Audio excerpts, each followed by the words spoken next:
Okay, दूसरे राजा 12वां अध्याय। और जैसे हम मेन सिद्धांतों के बारे में बात कर रहे हैं और ये जो मेन पॉइंट्स जो होंगे हर चैप्टर के बारे में हम इसके बारे में डिस्कस करें, क्लास में बता रहे हैं बिकॉज डिटेल्स को जानना ज़रूरी है।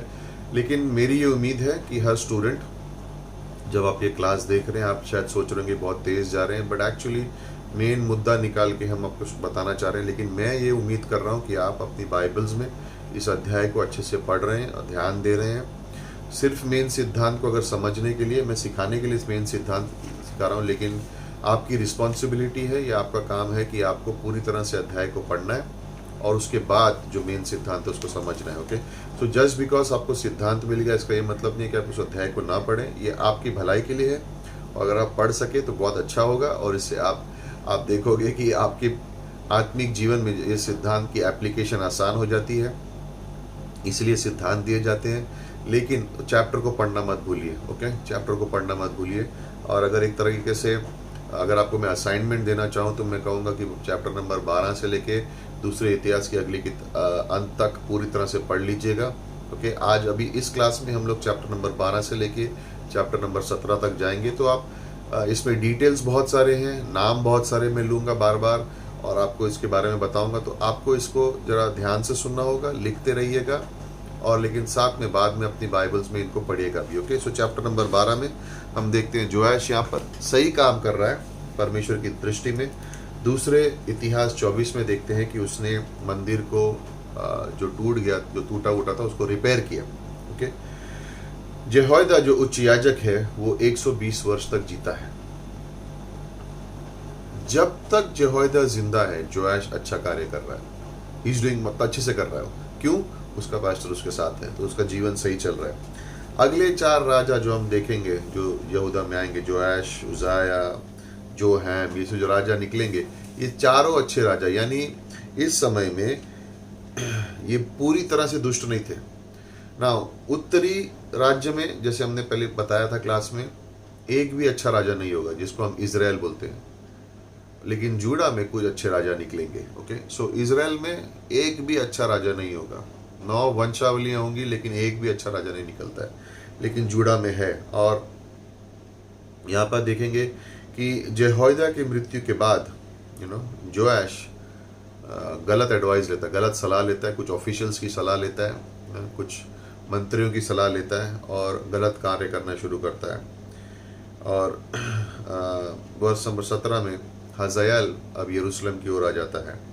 हज़ायल का फिर से इस्तेमाल किया गया, हज़ायल को इस्तेमाल किया गया था इजराइल पर न्याय लाने के लिए, लेकिन यरूशलेम पर भी जोआश की वजह से, क्योंकि जोआश क्या करने लगा है, परमेश्वर से हटकर अपने मार्ग में चलने लग गया है। तो जहां पर यह कार्य हो रहा है, परमेश्वर हज़ायल को लेके आएगा जो यरूशलेम के विरुद्ध भी युद्ध करेगा ताकि यरूशलेम को शिक्षा मिल सके। चैप्टर नंबर 13 में जेहोयाज है, जेहोयाज। ओके, इजराइल पर 17 वर्ष राज्य करेगा। पूरी तरह से दुष्ट राजा है, पूरी तरह से दुष्ट राजा है। ओके, वर्ष नंबर 1 से 9 यहाँ पे छुटकारे के लिए प्रार्थना है। और जेहोयाश उसके बाद जेहोयाश है, पहले जेहोएहाज है और जेहोएयाश है जो इजराइल में फिर से है, जो 16 साल तक राज करेगा और ये भी दुष्ट राजा है। वर्ष नंबर 10 से लेकर 25 में देखेंगे कि इस समय में जेहोयाश के राज्य में एलाइशा बीमार पड़ जाता है और एलाइशा बीमार पड़ के वर्ष नंबर 14 में हम देखते हैं जेहोयाश उसके पास जाकर रोता है। एक्चुअली वो छुटकारे के लिए रो रहा है, लेकिन सच में परमेश्वर के पीछे नहीं है। तो क्या एलाइशा जब बीमार है तो क्या उसको सच में बुरा लग रहा है? वेल, लोग कहते हैं और इस तरह से इसमें लिखा है कि सच में उसने परमेश्वर की ओर ध्यान नहीं था उसका, लेकिन अपने भावुक हो गया था शायद, और यहाँ पर एलाइशा के लिए उसके पास, जेहोयाश के पास आदर है, लेकिन एलाइशा की जो सेवकाई थी उसके पीछे नहीं चला, वो उसके पीछे नहीं चला। तो वर्ष नंबर 15 में जब वो एलाइशा के पास जाता है छुटकारे के लिए प्रार्थना करने के लिए, कहता है दुश्मन से, तो एलाइशा उसे कहता है कि एक तीर और कमान ले और खिड़की खोल और तीर चला। ये दृश्य है छुटकारे का कि तुझे छुटकारा मिलेगा। वर्ष नंबर 18 में कहता है, फिर तीर ले और धरती पर मार। और राजा यहाँ पर यहोआश 3 बार लेके रुक जाता है, और एलीशा उससे कहता है, रुका क्यों? मैंने तुझे रुकने के लिए नहीं कहा था। अगर तू 5 या 6 बार मारता तो तुझे हज़ाएल से पूरी तरह से जीत मिलती, लेकिन क्यों ने 3 बार मारा है, तो 3 बार तो उस पर जीत पाएगा, लेकिन वो खत्म नहीं होगा। और यहाँ पे यहोआश की ओर से विश्वास की कमी थी। लाइक एलीशा ने कहा, मार कर खत्म कर, तीर मार जमीन में, लेकिन कितनी बार नहीं कहा गया था। विश्वास के अनुसार मारते रहना चाहिए था। छुटकारे के लिए बात हो रही थी। तो हम देखेंगे आगे जाकर कि अपने जीवन में 3 बार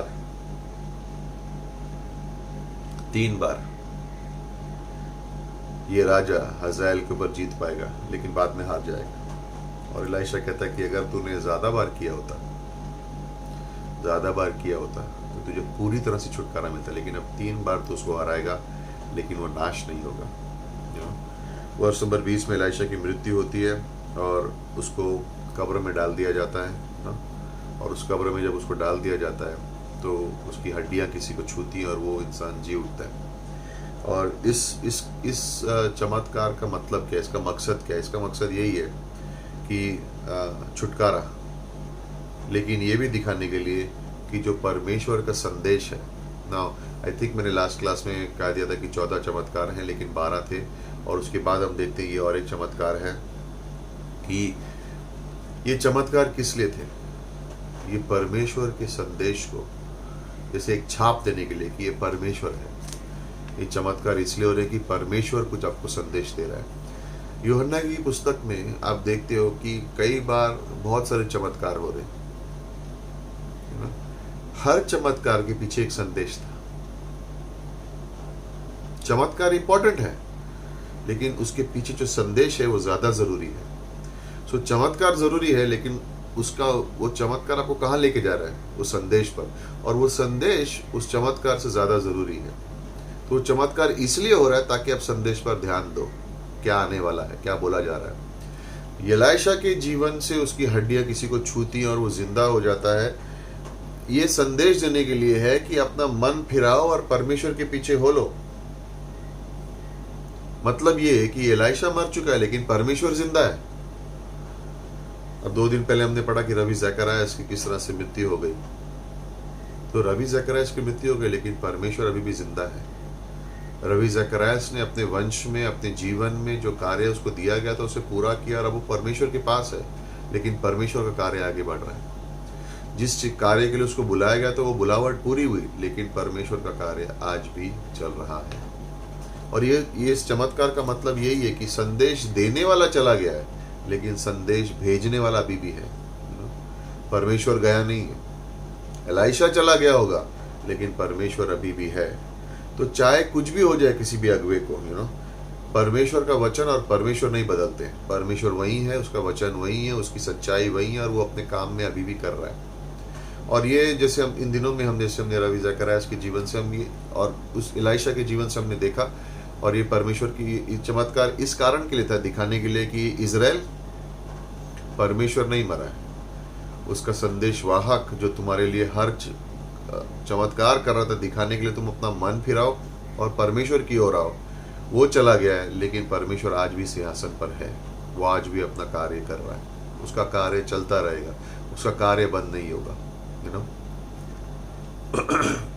वर्ष नंबर 22 में परमेश्वर ने उनका नाश नहीं किया। क्यों? क्योंकि परमेश्वर का हृदय उसके लोगों की ओर। और हम देखते हैं 25 में जोआश ने हज़ाएल को हराया 3 बार, लेकिन नाश नहीं कर सका, क्योंकि इसके अंदर विश्वास नहीं था। 3 बार उसने सिर्फ तीर मारे। चैप्टर नंबर 14 में फिर से कहानी यहूदा की ओर आ जाती है। अब यहाँ पे अमज़ाया राजा है और अच्छा राजा है। दूसरे इतिहास 25 में हम देखते हैं कि उसने 25 वर्ष तक राज्य किया। 7वीं पंक्ति में ईडोमाइट्स के विरुद्ध उसकी लड़ाई है, इदोमियों के विरुद्ध उसकी लड़ाई है, युद्ध है। और इस युद्ध में वो जीत जाता है, लेकिन यहाँ पे एक प्रॉब्लम हो जाता है। और इन सब राजाओं के जीवन में आप ये देखोगे, जोआश, अमज़ाया, उज़ाया, उनकी शुरुआत अच्छी हुई, उन्होंने शुरुआत अच्छी से की, लेकिन जीवन के अंत में आके वो दुष्टता में पड़ गए। और यहाँ पर प्रॉब्लम क्या है कि जब वो इडोमाइट्स की यहाँ से जीतता है तो उनकी देवी देवताओं की चित्र लेके आ जाता है, और वही नहीं, उनकी आराधना भी करता है। दूसरे इतिहास 25 वर्ष 14 में देखेंगे कि इदोमियों को लेके तो आ गया, लेकिन उनकी आराधना भी करनी शुरू की, और फिर देखते हैं कि इजराइल इस राजा को हरा देता है। तो ये राजा सब अच्छे थे यहूदा में, जो 4 राजा है। 100 वर्ष आप देखोगे कि फलवंत है समय, लेकिन अंत में मूर्ति पूजा में फंस जाते हैं। शुरुआत सबकी अच्छी होती है, परमेश्वर के मार्गों पे चलते, कार्य करते, लेकिन अंत में मूर्ति पूजा में गिर जाते हैं। चैप्टर नंबर 14 17 से लेके 22 तक उसके खिलाफ षड्यंत्र होता है और उसकी हत्या कर दी जाती है। इस राजा का अहमयाह को मार दिया जाता है ना। अब इजराइल में और यहूदा में, दोनों जगह पर, दोनों राज्यों में ये बहुत जैसे बोलते हैं ना, महत्वपूर्ण समय है, इंपॉर्टेंट टाइम है दोनों देशों के लिए। इस समय में इजराइल युद्ध का विभाजन जो हो गया है, और अब इजराइल उत्तरी दिशा में और यहूदा दक्षिणी दिशा में, ये दोनों देशों के लिए सबसे फलवंत समय रहेगा। सुलेमान के राज्य के बाद ये दोनों देशों में इतनी फलवंत, मतलब इतने प्रॉस्परस हो गए थे। बहुत अच्छा समय रहा इनकी वंश का, ओके, बहुत अच्छा समय रहा और दोनों देशों में। और चैप्टर नंबर 14 23 से 29 में जेरोबोअम दूसरा इजराइल के ऊपर राज्य करने लगता है। 41 वर्ष राज्य करेगा, 41 ईयर्स राज्य करेगा, लेकिन बुरा राजा है। और ये उसी राज्य के समय में जोना प्रचार करता है, ओके, वर्ष नंबर 25 में जोना इस समय में प्रचार करता है और कि इजराइल फलवंत होगा, फैलेगा, लेकिन इस समय में जोना निनेवा नहीं जाना चाहता है, क्योंकि वो जानता है, होशेया की प्रचार के बाद वो जानता है कि परमेश्वर इसी देश का इस्तेमाल करेगा इजराइल को बंधुआई में डालने के लिए।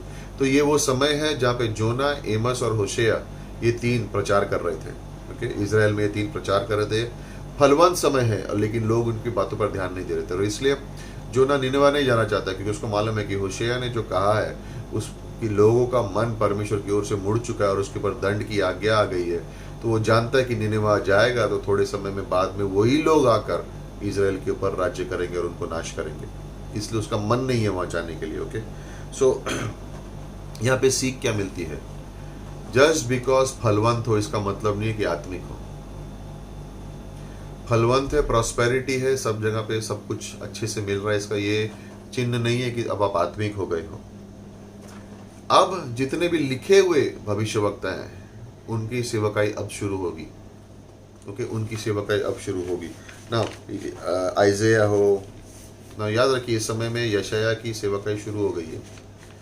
उत्तरी दिशा में जोना, एमोस, होशेया है, दक्षिणी में और उत्तरी में उज्जियाह के समय में, जब उज्जियाह राजा बनेगा यरूशलेम में, तो यहाँ पर यशाया की सेवकाई शुरू हो जाएगी। एलाइजा और एलाइशा बोलने वाले थे नबी, ओके, अब यहाँ पे लिखने वाले नबियों की सेवकाई शुरू होगी। तो उत्तरी राज्य में जोना, एमोस, होशेया और दक्षिणी में यशाया, उसकी यहाँ पे भविष्यवाणी कार्य शुरू होगी। उज्जियाह जूडा में, जैसे हमने कहा, जेरोबोअम दूसरा ये इजराइल में राज कर रहा है, और उसी समय में उज्जियाह अब राज करेगा यहूदा पर, ओके, यरूशलेम पर। यहाँ पर इस समय में उसकी सेना बहुत बड़ी हो जाएगी, जूडा की सेना बहुत बड़ी हो जाती है। दूसरे इतिहास 26 में देखेंगे कि वो मजबूत था, लेकिन बाद में घमंडी बना, क्योंकि सेना बढ़ गई, फलवंत था, तो उसके अंदर घमंड आ गया, और उसने क्या किया, मंदिर में जाके धूप जलाई, और उसकी वजह से वो कोढ़ी बन गया। ये उसी घमंड की वजह से था, और उसमें देखते हैं कि इसमें कोढ़ी बन गया। और उसका बेटा जोथम अब राज करेगा 11 वर्ष तक, क्योंकि वो कोढ़ी बन गया, कुछ कर नहीं पा रहा है। जैसे बोलते हैं क्वारंटीन, जैसे हम आज देख रहे हैं ना, कोविड के समय में सब घर के अंदर है, उस समय में उज्जियाह भी उस तरह से बन गया है, और उसके बेटा के साथ 11 वर्ष तक राज्य करेगा। शुरुआत अच्छी की, लेकिन अंत अच्छा नहीं हुआ। और ये दोनों जगहों पर हम देखते हैं 100 वर्ष का फलवंत का समय है। 100 वर्ष इन्होंने फलवंत का समय बिताया यहाँ पर, ओके। चैप्टर नंबर 15 8 से लेके 12, और यहाँ पर जेहू के बारे में ज़करयाह अब जो है उसकी जो वंश है उसकी हत्या कर दी जाएगी शलूम के द्वारा, और फिर छठा वंश निकलेगा 13 से लेकर 16 तक शलोम, जिसने इज़राइल पर सिर्फ 1 महीना राज्य किया और उसके बाद उसकी हत्या मेनहेम ने कर दी। मेनहेम उसकी हत्या कर देता है। वर्ष नंबर 17 में ओके, यहाँ पे आप देखोगे मेनहेम 7वां वंश है, ये 10 साल वह राज्य करेगा, 750 मसीह पूर्व से लेके 722 मसीह पूर्व तक। और वर्ष नंबर 19 में देखते हैं असीरियंस के लोग आएंगे, देश के विरुद्ध आएंगे, और ये असीरियन के लोग हैं जो इज़राइल को बंदी बना लेंगे। सोचने की बात है ना कि 100 वर्ष फलवंत बने, मजबूत बने, लेकिन उस समय से लेकर बंदवाई में जाने तक सिर्फ 30 वर्ष के अंदर चले गए। सिर्फ 30 वर्ष में खत्म हो गए, यू नो। और यहाँ पर हम देखते हैं चैप्टर नंबर 15 में 23 से लेके 26 तक और 27 से लेके 31 तक पिकाया इज़राइल का राजा बनता है और उसके बाद उसकी हत्या हो जाती है। फिर दूसरा राजा आता है, उसकी हत्या हो जाती है। चैप्टर नंबर 15 में 32 से लेके 38 तक जोथम अब यहूदा पे राजा बनेगा, 16 वर्ष कार्य करेगा, राज्य करेगा और परमेश्वर के पीछे चलता है ना। इन सब राजा जो यहूदा में आए ये अच्छे थे, लेकिन इनके अंदर प्रॉब्लम क्या थी? ऊंचे स्थान जो बने हुए थे उनको उन्होंने निकाला नहीं। मूर्तियां तोड़ी सबके, लेकिन ऊंचे स्थानों पर जो वेदियां बनी हुई थी और जो धूप चढ़ाते थे लोग अन्य देवी देवताओं को, वो स्थानों को उन्होंने हटाया नहीं, उसको साफ नहीं किया। ये उनका प्रॉब्लम था। इसलिए उसके अंत में उन्होंने जीवन में उनको कठिनाई आई, दुष्टता में गिर गए। ये एक चित्र है कि अगर आप सब कुछ बाहरी रूप से सही कर रहे हैं, लेकिन अंदरूनी रूप से कुछ चीजें अपने जीवन में छोड़ रखी हैं जो परमेश्वर के अनुसार नहीं है, तो वो घूम फिर के वापस आकर आपको हरा देंगे। इसलिए आत्मिक रूप से साफ और अपने आप को रखना है, यू नो। तो दूसरे इतिहास 27:2 में राजा अच्छा है लेकिन लोगों ने दुष्टता नहीं छोड़ी। तो जब हम चैप्टर 15 दूसरे राजा का 15 पढ़ रहे हैं तो इसका कॉरस्पॉन्डिंग है दूसरा राजा 27। ये अच्छा राजा है लेकिन लोगों ने उसके पीछे नहीं चले और परमेश्वर का दंड इन पे आ गया ना। इस कहानी का मतलब इसका मुद्दा क्या है कि परमेश्वर अब अच्छे राजा है, फिर भी ये लोग परमेश्वर के विरुद्ध क्यों चल रहे हैं? तो ये न्याय क्यों आ रहा है? और परमेश्वर दिखा रहा है कि भले ही राजा अच्छा हो, लेकिन देश परमेश्वर से इतना दूर चला गया है,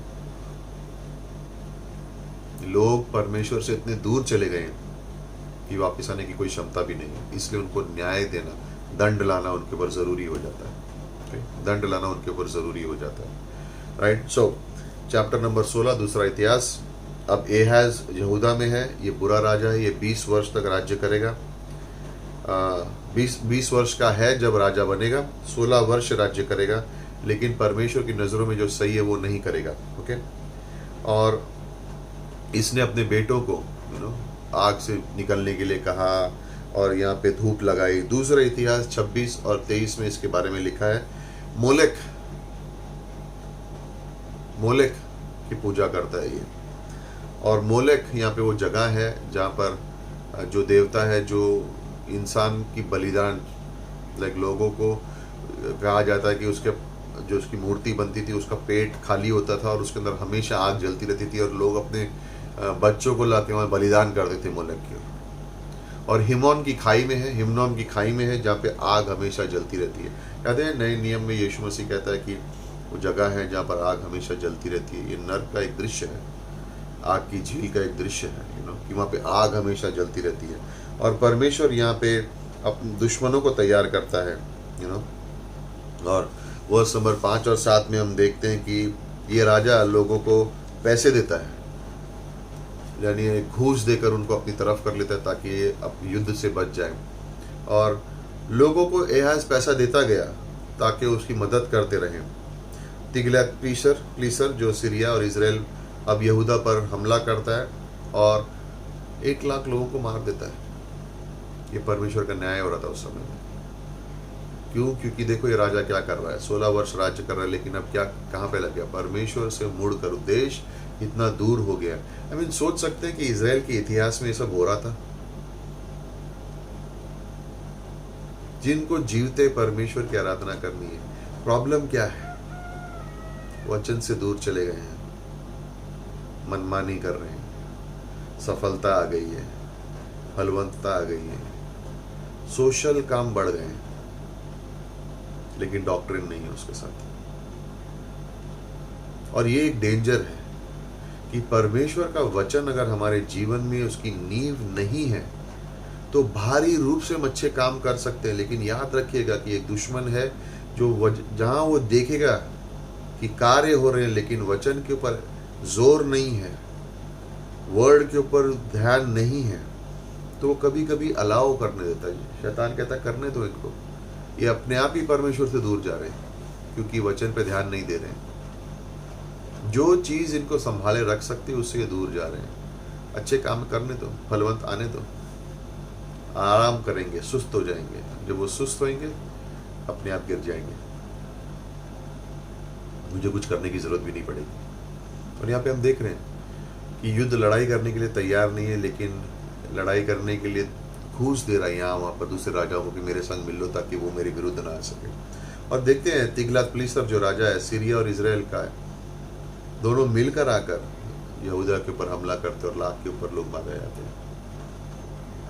जीवते परमेश्वर से मुड़कर मोलेक के ऊपर, अब सोचिए राजा अपने बेटों को आग में से गुजरने के लिए कह रहा है, तो देश प्रजा क्या करेगी? उस तरीके से है। वर्ष नंबर 10 से 18 में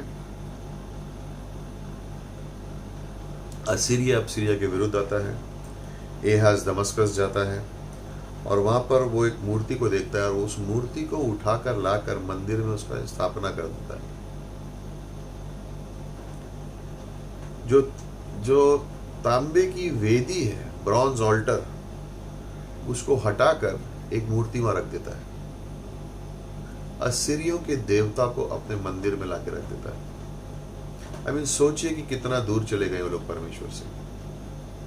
तो जब आप पुराने नियम में देखते हैं कि परमेश्वर ने इजरायली के विरुद्ध इतना कुछ क्यों किया, इसका आंसर यहां पर है कि उसके चमत्कारों की वजह से, उसके संदेशों की वजह से, उसके हर कार्य की वजह से वो लोगों को कर रहे मन फिराओ, लेकिन कोई आने को तैयार नहीं, इसलिए उसको न्याय लाना पड़ा। जब वो न्याय लाया तो उनका मन फिर के वो परमेश्वर के पास आया। 16वें अध्याय के अंत में हम देखते हैं एहाज की मृत्यु हो जाती है, जिसको वो मर जाता है। चैप्टर नंबर 17 में इजराइल का 9वां वंश होशेया, ये 9 वर्ष राज करेगा। वर्ष नंबर 3 में शालमनेजर इजराइल का राजा है और वो आके वहाँ से पैसे ले जाता है। और यहाँ पे हम देख रहे हैं कि इजराइल अब असीरी का जैसे मानो दास हो गया। जब वो मनाएगा, चढ़ावा करेंगे, पैसा लेंगे, लेके वापस चले जाएंगे। और यहाँ पे इजराइल के अब राजा कहने लगे अब तू राजा बनेगा, अब तू राजा बनेगा। वर्ष नंबर 4 में होशेया मिस्र में अपने सैनिक को भेजता है, ये सोचते हुए कि मिस्र को अपने संग ले लूंगा और असीरिया को हरा देंगे। वर्ष नंबर 5 में शालमनेजर को इसके बारे में पता चल जाता है और वो आके 3 साल समरिया पे चढ़ावा करता है और पूरे इजराइल को ले जाता है। 3 साल लग गए उसको, लेकिन पूरे इजराइल को उसने बंदी बना लिया। 3 साल लगे उसको यहाँ पे। वर्ष नंबर 7 से लेके 17 तक 7 कारण हैं क्यों ये लोग हारे, क्योंकि बंदवाई में क्यों गए। वर्ष नंबर 7 में क्योंकि उन्होंने परमेश्वर के विरुद्ध पाप किया, ये पहला कारण है। ओके, वर्ष नंबर 7 में किस कारण वो हारे? फर्स्ट है कि वो परमेश्वर के विरुद्ध गए, उन्होंने परमेश्वर के विरुद्ध पाप किया। सो वर्ष नंबर 8 में पहला प्रॉब्लम, उन्होंने अन्य जातियों की कार्य के पीछे चले। जो अन्य जाति करते थे वो इजराइल करने लगा, ये पाप था उनका। तो ये 7 वर्ष नंबर 8 से लेकर 17 में 7 अलग अलग चीजें बताई गई हैं जिसकी वजह से इजराइल हारता है, क्योंकि उन्होंने परमेश्वर के विरुद्ध पाप किया। और वो पाप क्या था? फर्स्ट वाला है वर्ष नंबर 8 में, उन्होंने अन्य जातियों की जो प्रथा होती है उसके पीछे चले वो लोग। वर्ष नंबर 9 में दूसरा, छुपे हुए और खुले हुए पाप में जिए। ओके, खुला पाप कर रहे थे, फिर छुप छुप के भी कर रहे थे। बाहर से आत्मिक दिखा रहे थे कि ड्यूटी कर रहे हैं, लेकिन अंदर छुप के जाके पाप कर रहे थे। और ये दिखा रहे थे बाहर कि हम कि देखो कितने अच्छे, और अंदर जाके जैसे छुप छुप के पाप कर रहे थे। सो ये दूसरा था। वर्स नंबर 9, 10 और 11 में तीसरी पाप का तीसरा भाग है ऊंचे स्थान बनाए। ऊंचे स्थान बनाने का मतलब क्या है कि दूसरे देवी देवताओं की मूर्तियां रखकर वहां पे उन पे दूध चढ़ाया करते थे। तो ये ऊंचे स्थान है, पहाड़ों के ऊपर बनाते थे उसको। तो इजराइल ने ऊंचे स्थान बनाए और बनाए रखे और उनको निकाला नहीं। वर्ष नंबर 12 में चौथा पाप ये था दूसरे देवी देवताओं की पूजा की, उनकी सेवा की, मूर्तियों की सेवा की। ये उनका पाप था। पांचवा ये वर्ष नंबर 13 में है। ओके, 17वें अध्याय में, दूसरे राजा के 17वें अध्याय में, अगर आप सोच रहे हो हम काम कर रहे हैं। पांचवा प्रॉब्लम वर्ष नंबर 13 में, नबियों की बात सुनने से उन्होंने इनकार कर दिया, वचन सुनने से इनकार किया, नहीं चाहिए हमें वचन। छठा ये वर्ष 14 और 15 में दिखता है, परमेश्वर के वचन को नकार दिया। नबियों की बात भी नहीं सुननी है, वचन भी नहीं चाहिए हमें। वर्ष नंबर 17 में सातवां प्रॉब्लम, इंसानी बलिदान चढ़ाने लगे, इंसानों का बलिदान चढ़ाने लगे। परमेश्वर ने कभी भी इंसानों का बलिदान चढ़ाने के लिए नहीं कहा है, लेकिन जो दूसरे धर्मों में और मूर्ति पूजा करने वाले थे, सीरिया और ये केनानी लोगों की प्रथा ये थी कि वो लोग इंसानों की जिंदा जलाते थे। इजराइल के लोग भी ये करने लगे। यशायाह ने भविष्यवाणी की थी कि इजराइल बंधुआई में जाएगा, और ये हुआ। 722 मसीह पूर्व उनको बंधुई बना लिया गया, और अगले 60 साल तक इजराइल के असीरिया के लोग आके इजराइल में रहने लगे। असीरिया के लोग इजराइल के लोगों से मिलने लगे और उनके संग शादियां करने लगे, और वहां से ये जाति निकली, सामरी। याद है जॉन चैप्टर 4 में सामरी स्त्री है। तो ये आधे यहूदी थे, आधे असीरी थे, और इसलिए जो यहूदी थे वो इन लोगों से नफरत करते थे, क्योंकि ये पूरे शुद्ध यहूदी नहीं थे, इसलिए उनके विरुद्ध रहते थे हमेशा। ये पूरे यहूदी नहीं है। और 60 वर्ष लग गए, क्योंकि अब इसमाइल में हुआ क्या कि जब इजराइल के ऊपर बंधवाई हुई, 3 साल के बाद जीत गए वो लोग, तो ऐसा नहीं हुआ कि इजराइल को उठा के ले गए। असीरिया के लोग इजराइल में आके रहने लगे, और यहाँ पर उसके बाद उनकी शादी करने लगे और अलग तरह की बात। और 60 साल के बाद पूरा इजराइल जैसे मानो खत्म हो गया। जब बैबिलोन ने यहूदा के ऊपर हमला किया और जब बैबिलोन ने यहूदा को राज्य में ले लिया, तो बैबिलोन के लोग यहूदा में आके रहने नहीं लगे, वो सबको उठा के ले गए। ये फर्क है। तो 70 साल वहां पे यहूदा में हम देखते हैं कि बांझ पड़ा रहा जमीन, लेकिन इजराइल में असीरिया के लोग इजराइल में आके रहने लगे, तो 65 वर्ष लग गए उनको वहां से हटने के लिए। लेकिन यहूदा के संग ये नहीं होता है ना। वर्ष चैप्टर नंबर 17 में 24 से लेकर 41 में असीरिया फिर से आके, यहाँ पे लिखा है असीरिया फिर से आके इजराइल के वहाँ पे रहने लगता है, और जूडा ने नहीं किया। इजराइल जेरोबोअम 1 से, यानी ये पहले राजाओं के 12वें अध्याय में हमने पढ़ना शुरू किया, 209 वर्ष तक एक देश बन के रहा। 9 वंश आए, 30, और उनके सबसे सफल समय में से लेके बंधुआई में जाने तक, नाश होने, बंधुआई में तो गए नहीं, नाश हो गए पूरे, वो देश वापस नहीं आया। 30 वर्ष थे सिर्फ, 209 वर्ष में सिर्फ 30 वर्ष लगे उनको गिरने के लिए, क्योंकि वो 7 चीजें उन्होंने की। सो उनको ध्यान में रखेंगे, इन 7 चीजों के ऊपर आप मनन कीजिएगा, और अगली क्लास में हम राजाओं की किताब को ख़त्म करेंगे और इतिहास की किताब के बारे में हम स्टार्ट करेंगे।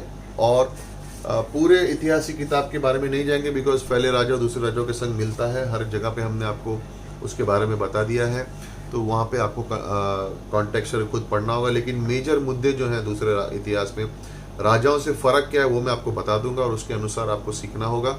और उसके बाद फिर एजरा, फिर उसके बाद एस्तर, एजरा और नियमा, ये 3 किताबें पढ़कर अपने सेमेस्टर को क्लोज करेंगे। सो मेरे अनुसार 3 और क्लासेस हैं, और जितना जल्दी हो सकेगा मैं उसको कंप्लीट कर आप तक पहुंचा दूंगा, ताकि आप लोग ये 3 क्लासेस, यानी टोटल 6 क्लासेस हैं, लेकिन 3 उसके अंदर करके हम लोग इस सेमेस्टर को क्लोज कर सके। ओके, सो धन्यवाद। आइए यीशु मसीह को धन्यवाद करें और परमेश्वर धन्यवाद देते हैं कि हम वचन को सीख सके, पढ़ सके और आने वाले समय में आशीषित करके, प्रोत्साहित करके हम इन वचनों में बनाए रखिए। यीशु मसीह के नाम से मांगते हैं, आमेन।